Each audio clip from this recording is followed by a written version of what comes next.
All right, let's get started. Hi, everyone. Welcome to How to Write a Literature Review. My name is Carolyn Monnin. I'm a health sciences librarian at the Neil John Maclean Health Sciences Library at the University of Manitoba. And with me today is Carol Cooke, also a health sciences librarian at NJM. We're trying not to have a health slant, but it is our nature. And so that's kind of where my mind goes with examples. So there is a slight health slant from us on this topic.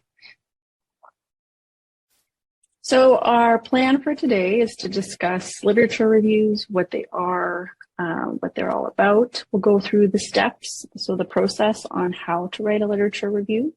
We're going to delve a little deeper into how to develop the question and searching the literature. Although I will say the searching the literature piece is quite brief, because next week we are having another session next Tuesday on searching the literature, which will delve a little deeper into that process. And then we'll deal with the synthesis and analysis piece of the literature review and help keeping track. So this presentation follows our library guide, follows it to a T, essentially. And Carol will enter the guide into the chat.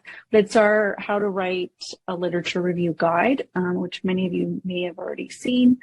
So this presentation just kind of discusses those steps that are presented in the guide. So if you need more information, that is a good resource to refer back to at a later date. And then the link to the slides are there as well. And thank you, Carol, for entering that into the chat. All right, so let's get back to the presentation here. So what are literature reviews? So I really liked this quote from Guelph because I think it kind of gets to the heart of what a literature review is, which is both a summary and explanation of the complete and current state of the knowledge on a limited topic as found in academic books and journal articles, and of course in theses as well. So you're both summarizing and analyzing and synthesizing the information in a way that kind of sets the scene for your reader and allows you to not only establish your own research and how it plays in previous academic articles, but also, or in comparison to previous academic articles, but also sometimes, they can be a full research article that kind of sets the stage on where the topic is at today. So they are also known as narrative reviews. I'll be referring to them as literature reviews throughout the presentation. They are found in theses, they're found in books, they're found in research articles, either as just a section of the research article, sort of presenting what has been published so far on the research, or they can be in a review article, is also known as a narrative review as well. So they do synthesize the evidence, but they're not evidence syntheses. They're not part of that family of the systematic reviews, scoping reviews, rapid reviews, etc. They're not part of that family because when you are selecting the articles, it's usually just you, the author, who are doing it. You're not kind of grabbing all of the articles that have been published and then deciding on an inclusion-exclusion criteria that's already been established. So it's not an evidence synthesis, but you are doing some synthesis of the evidence based on based on the articles and their relevance to your question. And you're setting the scene for where you want the reader to go with you. So you're establishing your research, you're giving the background information that a reader must know in order to better understand your own work. So these are just some examples of literature reviews. So at the top here, Advancing Gender Equity in the Academy. This is a narrative review, a literature review of the article of the topic. And then further down, sometimes you see literature reviews in the introduction of an article. Sometimes it has its own heading, so it would be literature reviews. So it does vary.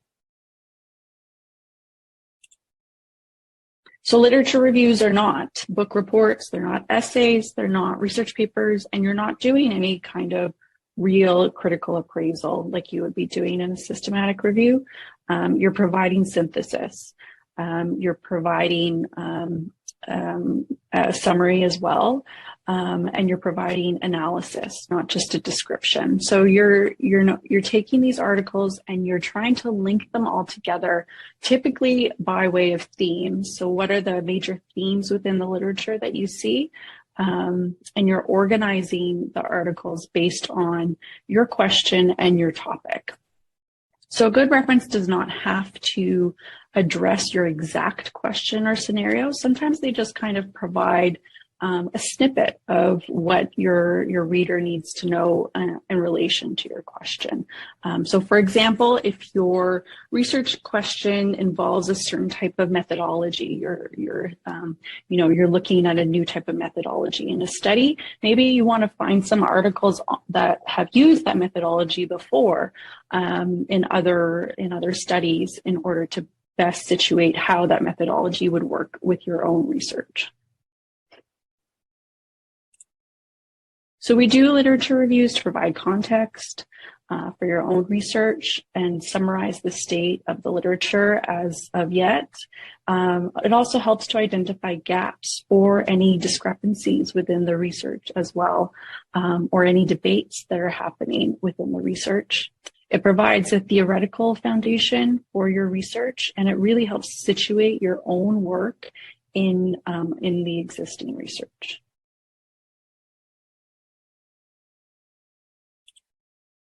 All right, so the steps.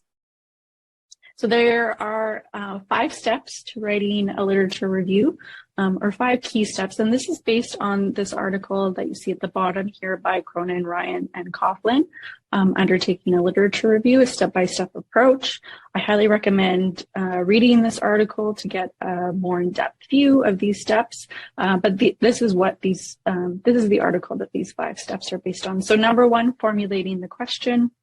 Then searching the literature and selecting your research articles, reading and analyzing those articles, writing, and then citing. So let's delve into that a little bit more, step by step.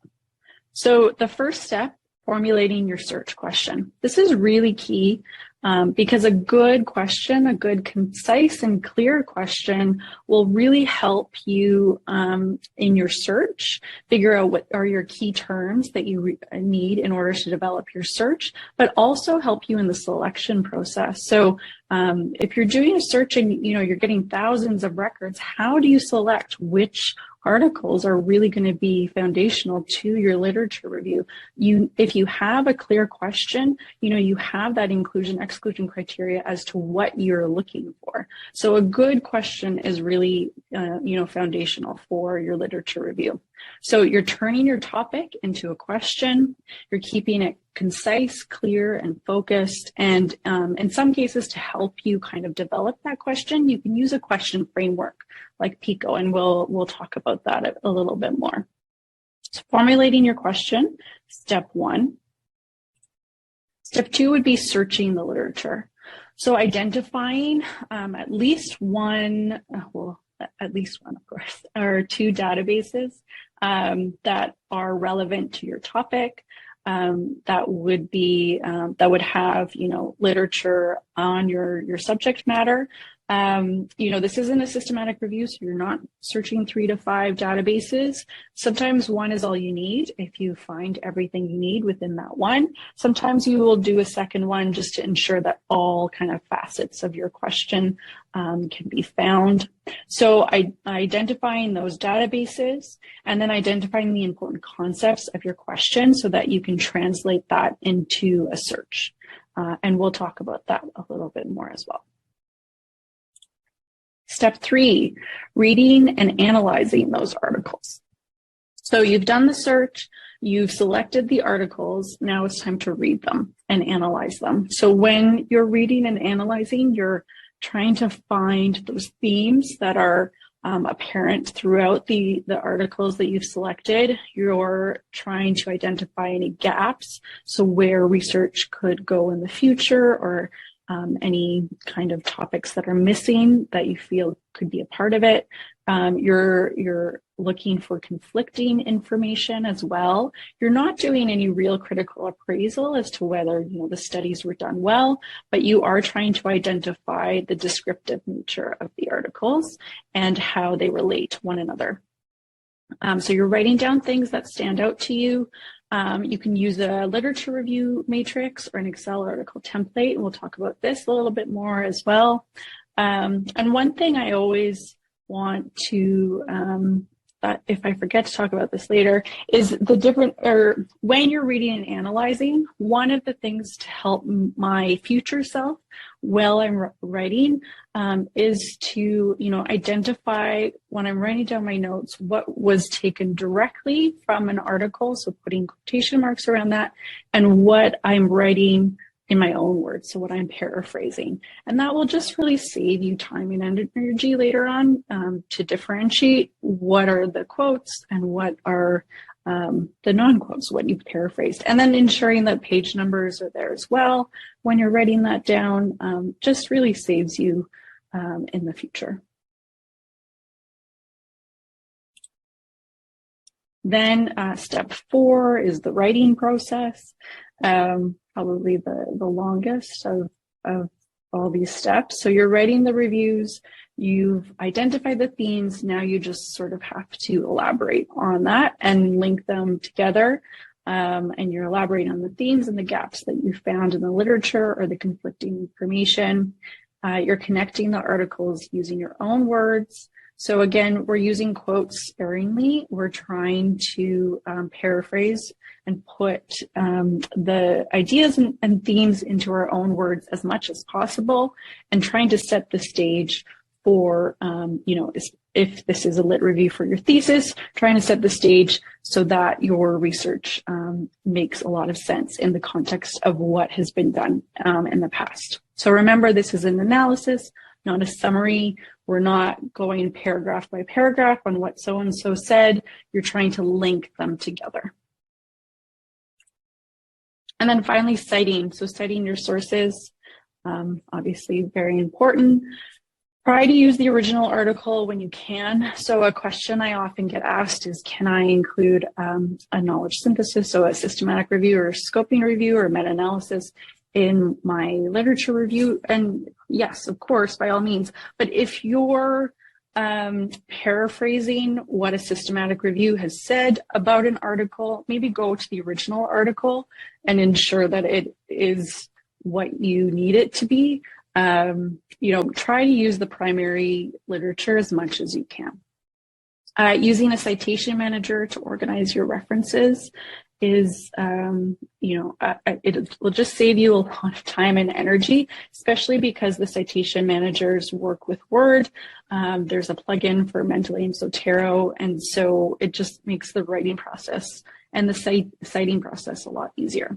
And then one thing we always say too is to double check the citation information. This is especially problematic when you're searching gray literature or websites. Sometimes that metadata is not pulled correctly into the citation manager. So just ensuring that, the author is there, the date accessed is there, that information that will help you later on when you're in the citing process is done immediately. All right, developing the question.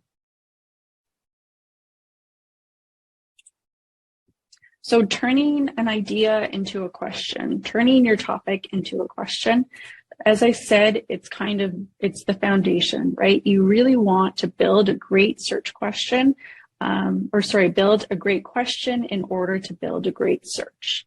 So you're condensing your broad concepts and topics into a really succinct question. You're focusing on what's important and ignoring those insignificant details of your topic. The ones that if they weren't included in an article, it didn't really matter, doesn't really matter. So your question should have at least 2 to 3 main concepts. You can do 4, but this will impact the search, meaning if you have too many concepts, the search can become quite narrow and really limits what you're able to retrieve.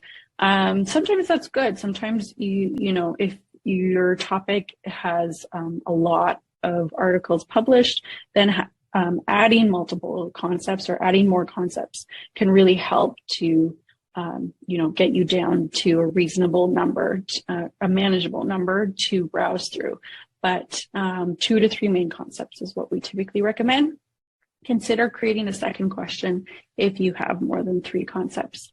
So write out the topic in full, and identify within that topic what are the most important words within that topic, the words that need to be within the articles that you find, and that will help you create a question. So question frameworks are tools that we use that can really help create that question, take it from the topic and build a clear and concise question. So it helps you create the question, identify the main concepts, provides a framework to build your search, and guides the selection of your papers. So when you have a topic, you can use a question framework to build the question itself. And then by using the question framework, it really helps identify as well, what are the key terms that you need for your search. So based on what the question is, it highlights those important concepts, and that will turn into your search strategy. So it does really help to identify what it is you really need to know. So PICO you might be familiar with. That's probably one of the more popular or more well-known question framework. It's used primarily for clinical questions, so we use it a lot here at the health sciences. So P stands for population or problem, the I is the intervention, C is the comparison, and O is the outcome. So if we had a topic that dealt with school-aged children, that was the population, and we were looking at lunch programs, which was the intervention, and our comparison was just the standard bring your own lunch program. And then we were wondering about incidence of type 2 diabetes. So these are our main concepts. And because we've put them in this PICO format, we can now create our question. So in or among the patient, so in school-age children, what is the effect of a lunch program on the incidence of type 2 diabetes? So that's our clear, concise question based on this PICO. So in the population, what is the effect of intervention? You can also say, or the comparison on the effect of type 2 diabetes, or on the incidence of the outcome.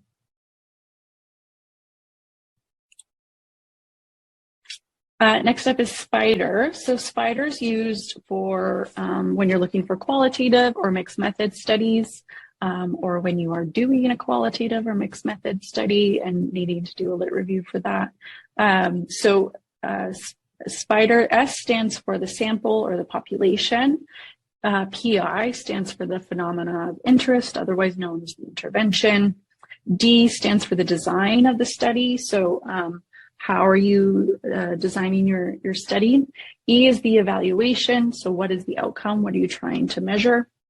And then R is the research type. So is it qualitative or mixed method? And here it's an either or situation. So you'll note based on SPIDER that the D and the R, so the design and the research type, aren't really included in the question, but they are really helpful in determining the type of articles that you need. So they could be helpful to determine what is a good reference for you and what isn't. So in this case, in this example, using SPIDER, we have this topic where we're concerned with nursing students, their use of the library, and how that impacts their library experience. And we want to do a focus group, and focus groups are qualitative, so it'll be qualitative. So that helps us build this question of what are the experiences of nursing students in using the library. So we've identified those important components and created a question based on that.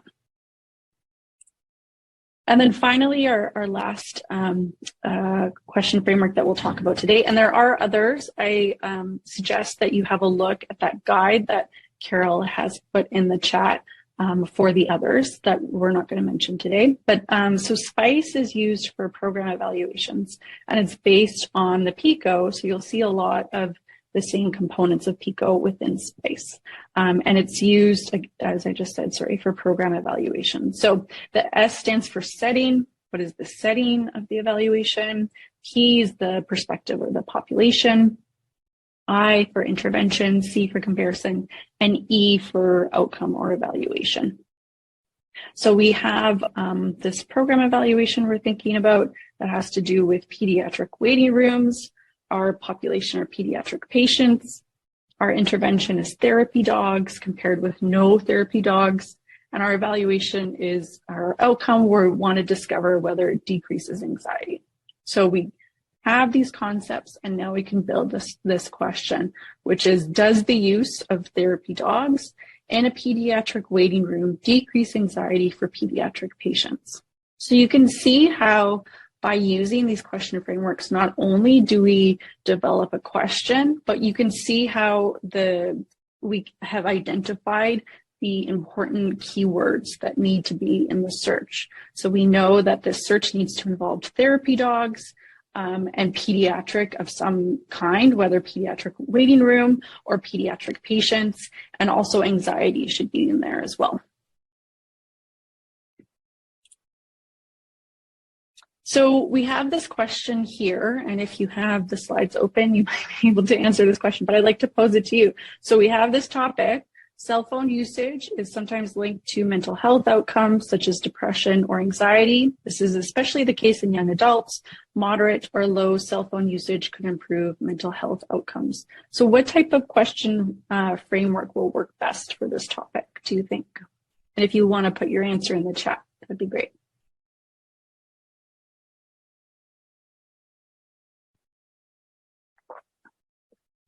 And yes, thanks, Carol. SPICE and Eclipse are great for non-health sciences.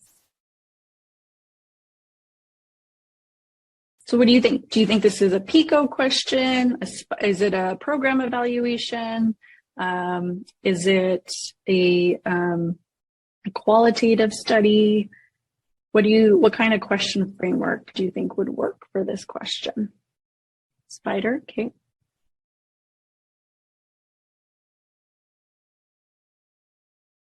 Yeah. Yeah, I think Spider could work. I selected PICO. I think PICO is kind of, when it comes to health, and clinical questions, it just kind of helps pick out those really key terms. So our PICO is, our topic, the cell phone usage, is sometimes linked to mental health outcomes. Can anyone tell me what would be the population or the problem here?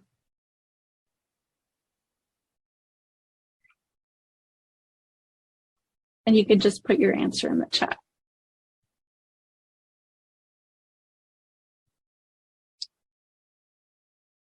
So the problem is mental health. Yes, the population is young adults. The intervention.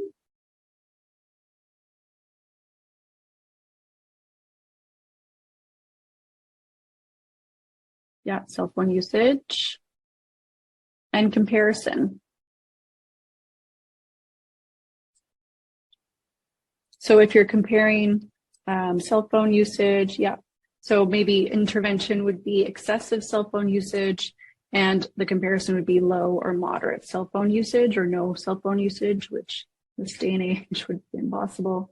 And then outcomes. What are you trying to track?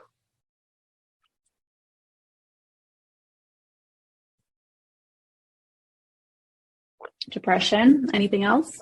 Mental health, yeah. Depression or anxiety, exactly. Great job, everyone. So our population is young adults. Intervention would be excessive cell phone usage. Our comparison is moderate or low cell phone usage. And then the outcomes is determining how this impacts mental health, such as depression or anxiety. So we have our PICO pieces, we have our keywords, we have these components. So now we can build the question. So the question will be, among young adults, so we have our population, does excessive cell phone use, our intervention, impact mental health outcomes such as depression and anxiety. So notice we didn't put a comparison in there because our comparison, we can put in among young adults, does excessive cell phone use or low, moderate cell phone use impact mental health outcomes such as depression, anxiety? Both are good questions. I just chose to omit the comparison. Any questions about, are there any questions so far, Carol? Is one that I've got in my back pocket, but it is waiting for, I think, when we're talking about analysis. So okay, great. Hold on to that one. I look forward to it. Okay, searching the literature. So we have our question. One quick, sorry to interject. Sorry, one Carol. quick one. Probably a comment more than anything else. It's probably best to omit the comparison in the thesis question or statement. And I would suggest that that would depend on the question. In this context, probably not necessary. But in some instances where you are comparing one thing to another, it's going to be necessary to include those sorts of things. But I think Absolutely. A lot of the answers to the questions that you'll have today is it depends on the question. It does, yeah. Like most things in life. So first up, when you're strategizing your search, you're thinking about your search, is the database selection.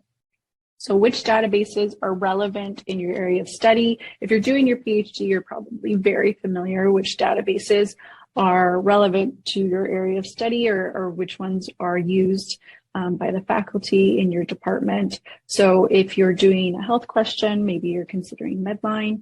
If you're in economics, maybe Econ Lit would be a better option for you. So for help selecting a database, I suggest this library subject guide for your Okay, so I've clicked on that Get Help at the Libraries piece and finding your subject library. So let's go to psychology because there was a question about that earlier. So let's browse to P and find psychology, which is here. And this brings you to either, and there's John there. So either your, sometimes they're called toolkits and sometimes they're called library guides or libguides. So this is where you can go to kind of see what are the resources most important to your area of study. So right here, best bets for articles. These would be, the most ideal databases for your field: PsycInfo, PsycArticles, and Psychology and Counseling. And there's John's contact information. So feel free to email him and schedule an appointment there. So every, well, I shouldn't say every, but most departments, most units will have a library guide. So that is a good place to go to look for databases. Okay, building the search map. Or building the search, creating a search map. Search maps can be really helpful in thinking through some of not only the keywords in your search, but also the synonyms and the subject headings that you'll need to use in your search. So they take those elements of your question that we've just identified through the question framework and help to map out what are the important the terminology that's used in the literature that will help you find those articles. So creating a search map, and I'll show you what it looks like here. So it's really just a simple table where I have the major concept as headings for these columns. So based on that question, among young adults, does excessive cell phone use impact mental health outcomes such as depression and anxiety? So I can tell from that question and from my PICO too, what are the most important concepts there? So cell phones would be one. I don't have excessive cell phone usage because excessive, that adjective will really limit your results. So we try to make it as simple as possible. So cell phones would be a concept, mental health. And here we can use those synonyms, the depression and anxiety with mental health. underneath that. And then we have young adult too. And there are multiple synonyms and keywords for each of these terms, right? So it really helps to identify what those synonyms would be. For cell phones, you have cell phone. Sometimes it's spelled incorrectly, so you do need to think about that as well. Sometimes it's a mobile phone, a smartphone, iPhone, Android. So all of those concepts you'll need to think about. Mental health, so we have mental health, but we also want to identify depression and anxiety, or depression or anxiety. That's another decision you need to make, whether it's depression and anxiety or you're oring them. And then young adult, it can also be in the literature, it could be teens or teenager, youth, adolescent, etc. So helping to identify that will be very helpful. And also, I should say, for young adult, identifying the ages as well, because the ages are different in the databases. So are you looking at 13 to 18? Are you looking to 12 to 18? Are you looking at 13 to 19 or 20? So figuring helping you identify exactly what are the parameters will really help identify the articles when you're browsing, to really pull those articles that will be necessary for your lit review. So some basic search tips here. Try to use a mix of controlled vocabulary, subject headings, and keywords. Subject headings are not allowed in every database. So if you're searching, for example, Scopus, you would be doing primarily a keyword search. But when the database allows for it, subject headings can really help you narrow in on that search and help identify, we identified all those synonyms for those terms. I'm sure there's others that will be missed. Subject headings help control for that. So it pulls, if you forget a synonym for young adult, but use the adolescent subject heading, it will pull all those relevant articles. Use limits can help narrow down your results. So limiting articles only to English, date, maybe not necessarily for literature review, but if you're looking maybe in the last 20 years, that could be helpful. Publication type as well, you can limit by that. Be sure to test different synonyms and combinations. You're not going to get, your first search isn't going to be perfect. It's not going to be exactly what you're trying to find. So trying out different synonyms, trying out different combinations of concepts to really land on a search that works for you. Also consider searching important authors. So if there's an author that you come across quite often, or has published a lot on this topic, maybe searching for them individually within a database to see what they published. Scopus is really good for that. Or theories and methodologies as well to help with your literature review. And be sure to save your search. Very, very, very important, because you're not going to remember it a year from now what you did. So saving the search that worked best for you, what the number of results were in that search, and how many articles from that search did you pull, will really help you, and the database as well, the database that you used and the date as well that you searched it. So that's the information that you want to record so that you remember later on. And when you need to write about your methods, that you have it saved and you know what you did. So your search, number of records retrieved, number that you actually are using, date you searched, and the database you used. Okay, gray literature. This is a question we get asked a lot as well. Do I need to include gray lit in my search? And like Carol says, it depends. It depends on the question. So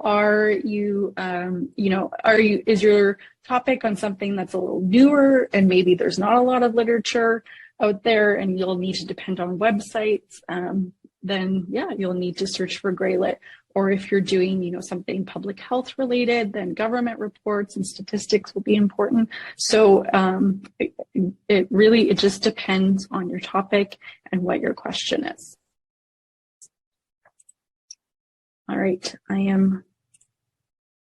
oh yes, and then if you want to join us May 9th, so next Tuesday, Carol will be leading the Searching the Literature Systematically session, which is happening at this time. on Zoom. If you have trouble registering, because I know there was a few issues today, please email myself or Carol, and we will send you the Zoom link so that you can get in. Okay, synthesis and analysis. So just some reading tips. As you've selected your articles, now you have to read through them and read them critically. So you're not critically appraising them, but you do have to read them critically. So you're looking for those common themes between the different articles, the theories that they've used or the methodologies that they've used within the papers. If it's studies, you want to look at, the populations and keep track of what each study, what the outcomes have been. You want to identify the themes that are present across all papers or most of the papers, and any major anomalies. I always start with that word, anomalies. So one paper might use different outcome, or one paper uses a different population. So, maybe you can't exactly compare the two studies, but they're similar enough. Maybe you could draw some analysis. So, just trying to try to find commonalities between all of the papers and consider those must describe. So what are the topics or the themes that come up constantly throughout the literature? That will really help you develop those themes. But remember, you are not summarizing, you are synthesizing. Okay, so synthesizing tips. So very similar to reading, but here it just takes a little bit more critical thinking. So you're comparing and contrasting those ideas that you found, the views and the results that you found. You're trying to, link those commonalities and discover whether there's major debates, whether there's, conflicting information within the different studies. Are there strong opinions? For or against within the topic? Are there distinct changes that have occurred in the literature over time? So these are some good questions to kind of think to yourself as you're reviewing the literature. Yes, Carol.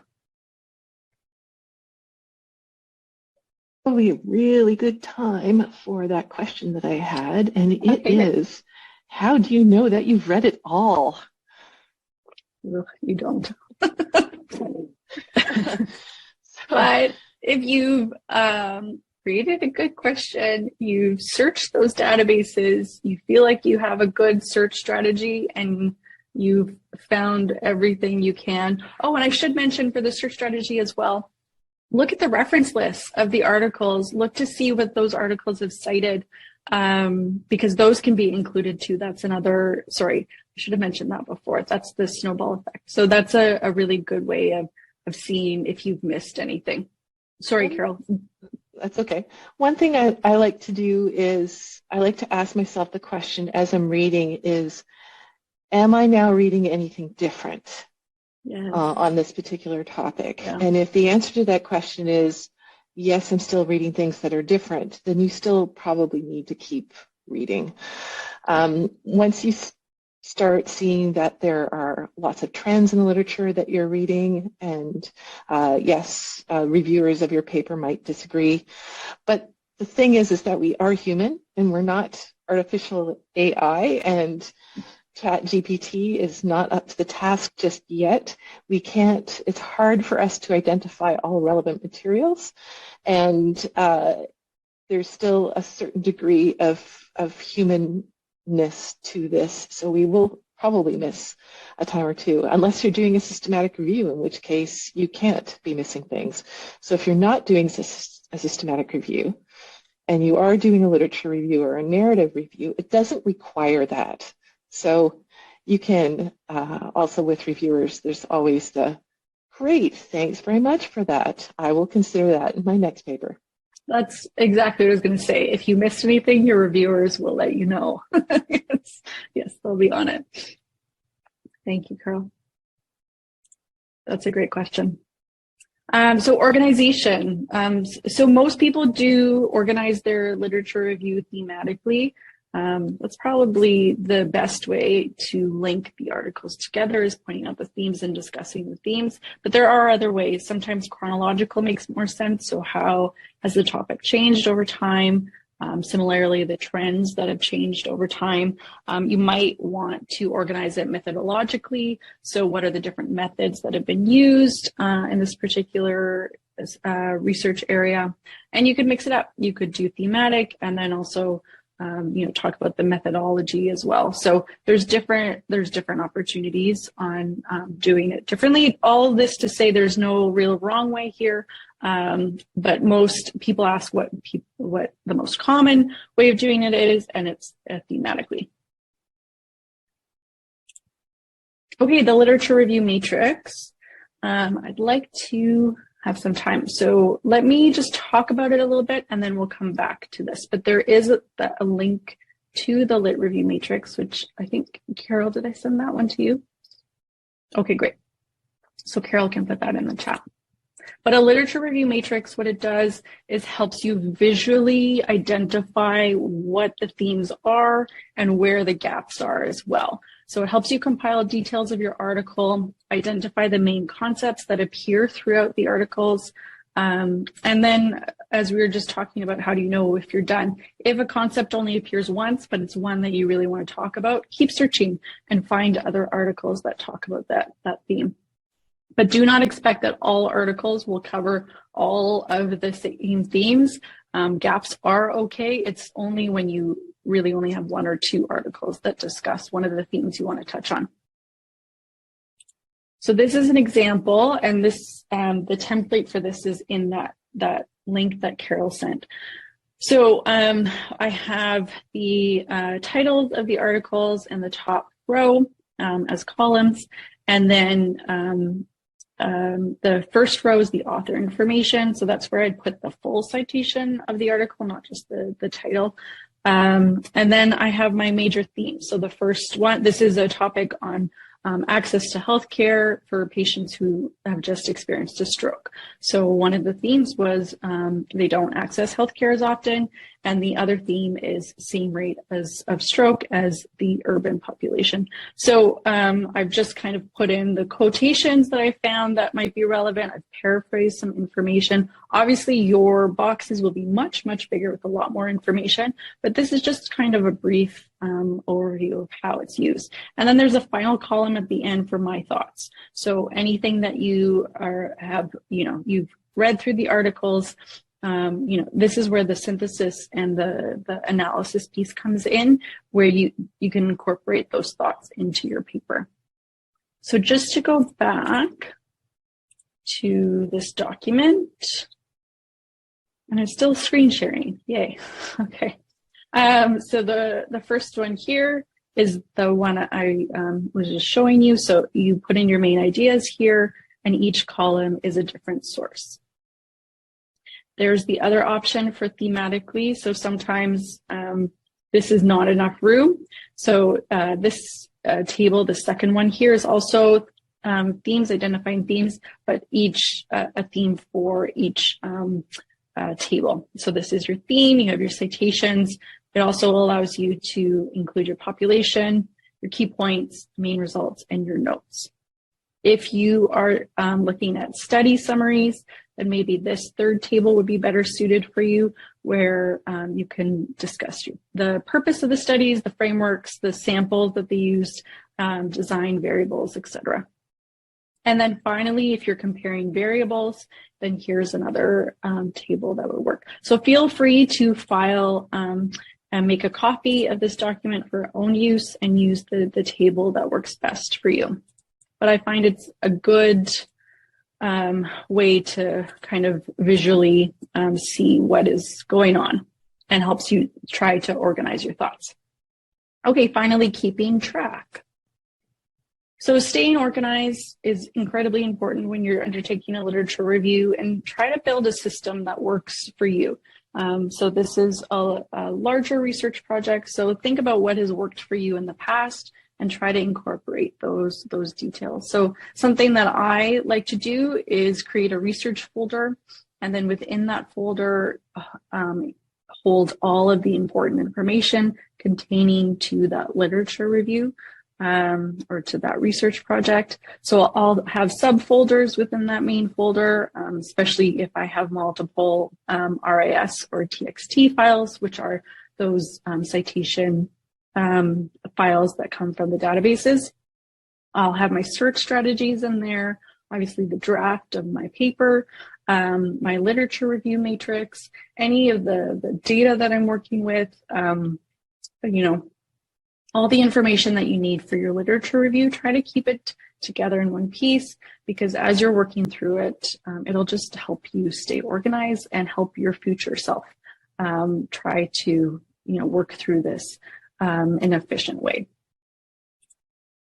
The other thing we highly recommend, oh yes, Carol, go ahead. One of the earlier questions was about, can you go back a slide? Sorry, thanks. One of the earlier questions was about, I don't like using apps to help me organize things. You can do this electronically in your research folder. So if you prefer, you can save your article PDFs. You don't necessarily have to read them there, but you can save them there, so at least you know what you've used and what you haven't in a separate subfolder for articles. It's really important to keep track of where you're getting your information from, and having a saved PDF of that article or book chapter or whatever you can get your hands on is a great way of doing it. So don't forget to include that if you're not using something like a citation management software. Yeah, absolutely. Yes. But it's so, to keep those PDFs, if you're not going to use a citation manager, it'll just ensure that you don't infringe on copyright is one of the most important reasons why you would do that, right? Stay organized so that you know what you've used and what you will be using in your literature review. Okay, so citation managers, they are tools where you can save PDFs and citations. You can pull directly from databases. You can use a web browser add-on. I can't think of the name right now, but it lives within your browser, so that when you get to a article that you like or a website that you like that you want to include in your paper, you click a button and it adds it either to your Zotero or your Mendeley library, so that you can keep track of these resources. So Zotero and Mendeley, they're both free. You would download the desktop version of both as well. They both work online as well. You can save your PDFs within these tools, and then it stores the citation information as well. You use the Browse web importer to allow for easy import, and both Zotero and Mendeley have Word extensions, so you can install the Word app and easily add references as you're writing, and it formats it in the citation style that you're writing in. You just have to select the citation style, and you can update that citation style later if you need to, which is great. I recommend creating different folders for each topic of your lit review to help organize those PDFs so that you know which articles you're using for that particular theme. So if you'd like more help with citation managers, I recommend managing your references with Zotero workshop or the managing your references with Mendeley workshop. Both have videos. Carol did the Zotero one, which was fantastic. And you can watch those videos and learn more about Zotero and Mendeley and how to incorporate them into your workflow. We also have guides, the Citation Manager's Zotero page and the Citation Manager's Mendeley page, which will help with some of those basics on how to download and install these citation managers. So I believe that is it. Yes. So any questions?